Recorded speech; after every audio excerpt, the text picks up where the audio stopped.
सामग्री के सभी निशानों को एक सुरक्षित दूरी पर हटा दिया जाना चाहिए।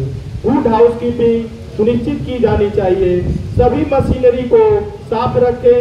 घर्षण और अति ताप से बचाने के लिए लुब्रिकेंट का उपयोग करें।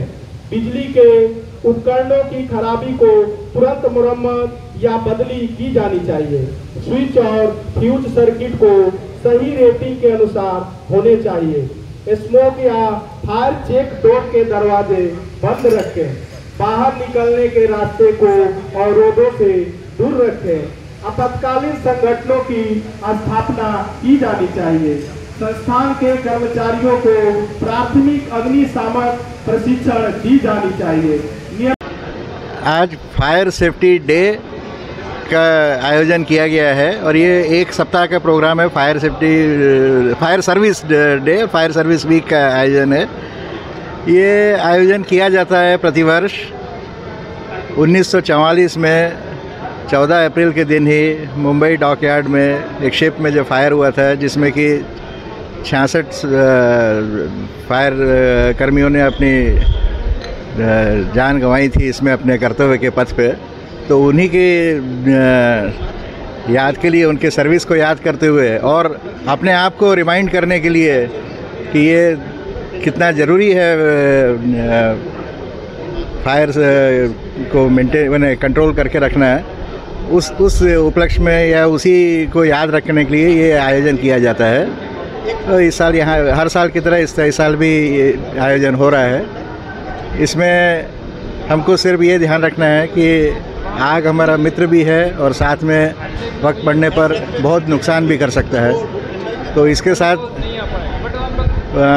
सुरक्षित तरीके से कैसे साथ साथ रहना है वो जानने की, सीखने की बहुत आवश्यकता है। और सभी के लिए, हम लोगों के लिए हमारा कर्तव्य बनता है कि हम ऐसा सिचुएशन ना आने दें कि जहाँ पे फायर का कंड्यूसिव हो, फायर के लिए, कि फायर वहाँ हो सके।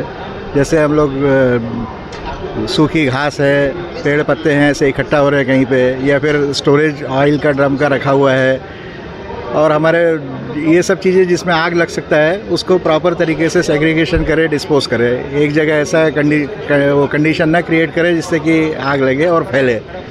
दूसरा हमारा एक कर्तव्य और बनता है कि जो हमारे सुरक्षा उपकरण है, जैसे हम लोग फायर हाइड्रेंट्स हैं या स्प्रे सिस्टम है, इनको क्लियर रखें, हमेशा सर्विस में अवेलेबल रखें, अप्रोच क्लियर रखें उसका, और इसका टेस्टिंग वगैरह टाइम टू टाइम करते हुए अवेलेबल रखें, सो दैट कभी किसी कारणवश आग लगती है तो वो इक्विपमेंट हमारे सर्विस में अवेलेबल रहें और इजीली हम पहुंच पाएँ, तुरंत उसको कम से कम समय में वो लोकेशन पे पहुंच के उसको बुझा पाए। धन्यवाद। आज क्या कार्यक्रम, कौन सा ब्रांड का मंगवाया था? आज बाढ़ NTPC बाढ़ की CISF की इकाई द्वारा अग्निशमन प्रोग्राम आयोजित किया गया, जो 1944 के भीषण आग लगने की घटना के याद में पूरे इंडिया में CISF द्वारा मनाया जाता है।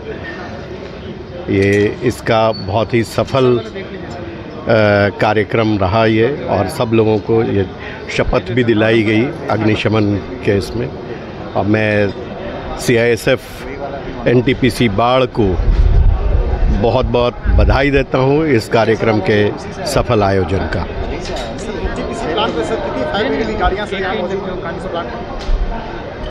यहाँ NTPC कितनी गाड़ियाँ हैं? 3 हैं शायद। फायर के 5 गाड़ियाँ हैं यहाँ मौजूद। सर मॉक ड्रिल का भी आयोजन किया जाएगा सर? फायर मॉक ड्रिल आमतौर पे भी होता है और अभी भी किया जाएगा। मैं AK रज़ा हूँ, GM मेंटेनेंस और फ्यूल मैनेजमेंट।